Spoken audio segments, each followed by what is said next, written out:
Escalas termométricas. Vamos a empezar leyendo estos pequeños textos para que puedas entender el tema. La materia se presenta en estados sólidos, líquidos y gaseosos. El único elemento de la Tierra que se presenta en los tres estados de la materia es el agua. ¿Sí? El agua la podemos encontrar en sólido, en hielo, líquido, estado natural del agua, y gas en vapor de agua. El único elemento, repito, que podemos encontrar en los tres estados de la materia es el agua. Vamos a ver lo que es el punto de fusión y el punto de ebullición. El punto de fusión se define como la temperatura en la que una sustancia cambia su estado, sólido a líquido o viceversa. Cada sustancia tiene su punto de fusión. En pocas palabras, ¿qué es el punto de fusión? Si lo ponemos con un ejemplo, en ese caso en el agua, es cuando se congela. Ese es el punto de fusión del agua. Cuando se congela es su punto de fusión. O sea, cuando tenemos un cambio de estado. O sea, por ejemplo, el agua está en líquido, en la naturaleza, y si se congela ya pasa a sólido. Ese es el punto de fusión. Punto de ebullición se define como la temperatura a la que una sustancia cambia su estado de líquido al vapor o gaseoso o viceversa. En pocas palabras, ¿qué es el punto de ebullición? Cuando el agua hierve, cuando al agua le salen burbujitas. Entonces, debemos entender qué es el punto de fusión y el punto de ebullición. Punto de fusión es cuando el agua se congela. Hay un cambio de estado. De líquido pasa a ser sólido. El punto de ebullición es cuando el agua hierve, salen las burbujitas. Sabemos que en el agua está en estado líquido, en la naturaleza. Y cuando hay un cambio de estado que se transforma a vapor, es su punto de ebullición. Entonces, punto de fusión, cuando el agua se congela. Punto de ebullición es cuando el agua hierve, le salen burbujitas. Calor y temperatura, ¿son lo mismo? Obviamente no son lo mismo. Y repetimos, tenemos que volver a repetir las definiciones. Recuerda que la energía es una propiedad de la materia que se relaciona con la capacidad para transformar o deformar o poner en movimiento un objeto. Otras manifestaciones de la energía es la temperatura, ¿sí? Son dos conceptos diferentes. ¿Qué es la temperatura? Es una medida de la energía cinética promedio de las partículas que constituyen un cuerpo. Recuerda que es una medida de la energía cinética promedio de la temperatura.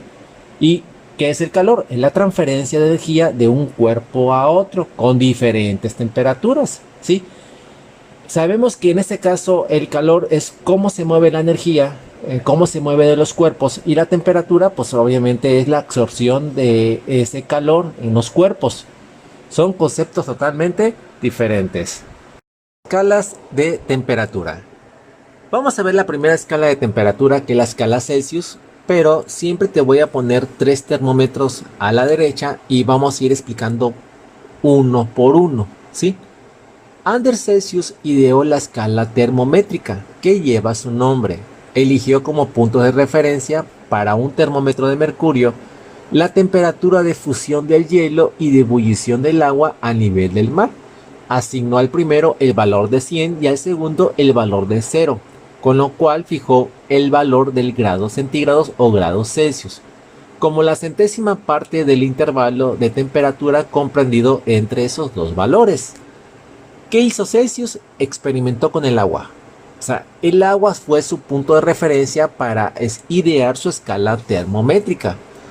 Termo, recuerda, calor, métrica, temperatura. O sea, métrica de medir la temperatura, ¿sí?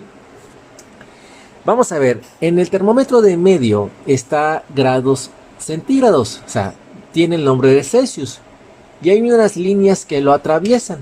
Vamos a ver la primerita, que es de arriba hacia abajo, que dice Boiling Point of Water. ¿Qué es el Boiling Point of Water? Es el punto de ebullición del agua. El agua hierve a 100 grados Celsius. Cuando tu mamá o tu papá ponen agua para café en una ollita y comienza a salir burbujitas, justamente ese líquido va a estar a 100 grados, ¿sí? Entonces el punto de ebullición del agua. Vámonos para abajo. Para abajo donde dice freezing point of water. Freezing point of water es el punto de fusión del agua. ¿El agua a qué temperatura se congela? A 0 grados. Esos fueron los puntos de referencia de Celsius. 100 es el punto de ebullición, 0 es el punto de fusión. ¿Sí? Escala Fahrenheit. Daniel Gabriel Fahrenheit desarrolló la escala de temperatura que ahora lleva su nombre. Fahrenheit eligió como punto de referencia las temperaturas de congelación y de evaporación del cloruro de amonio en agua, asignando a la primera el valor de 0 y a la segunda el de 100. En esta escala, el punto de congelación es de 32 grados Fahrenheit y el de ebullición es 212 grados Fahrenheit. Hay 180 divisiones entre estos dos puntos. La escala Fahrenheit no se usa en México, pero sigue siendo utilizada en Estados Unidos de América y Reino Unido. Vamos a ver, vamos a explicar con los termómetros. Esta persona, a diferencia de Celsius, bueno, él ocupó el cloruro de amonio, pero también lo disolvió en agua y aplicó dos puntos de referencia, ¿sí? Vamos a donde dice Fahrenheit. Fíjate, ese líquido para él dijo que el punto de ebullición del agua va a ser a 212 grados Fahrenheit. No quiere decir que es diferente, o sea, es lo mismo, pero ocupó una referencia, una escala diferente. Mientras que el agua aquí en México hierve a 100, en Estados Unidos es 212. Para ellos es lo mismo, o sea, repito, en México ocupamos la escala Celsius, que es 100, y en Estados Unidos es 212. Si viniera una persona de Estados Unidos para acá a nuestra casa y viera agua hervir, él diría que el agua está a 212 grados Fahrenheit, que obviamente como referencia a nosotros es 100 grados Celsius, ¿sí? Es el punto de ebullición. Vamos con el punto de fusión. En este caso, para él, el punto de fusión del agua es 32 grados Fahrenheit, ¿sí? Si te vas a la línea que dice freezing point of water, el agua se congela a 32. Si nosotros fuéramos a Estados Unidos y nos dieran unos cubitos de hielo, ellos nos dirían, no, es que está a 32, sí es cierto, en su escala es 32, pero en la escala de nosotros es 0 grados Celsius, ¿sí? Si se dan cuenta, son lo mismo, pero medidos en escalas totalmente diferentes, ¿sí? Bueno, ahí tenemos la escala de Fahrenheit, mientras que en la de Celsius hay 100 divisiones, por eso son grados Celsius, grados centígrados de 100 divisiones. En la de Fahrenheit hay 180 divisiones. ¿Por qué digo de las divisiones? Porque hay unas fórmulas que las vamos a ver más adelante. Bueno, si aprende casa lo toca, vamos a ver las fórmulas. Pero bueno, ahí está, escala Celsius ocupada en México, escala Fahrenheit ocupada en Estados Unidos y algunos países de Reino Unido.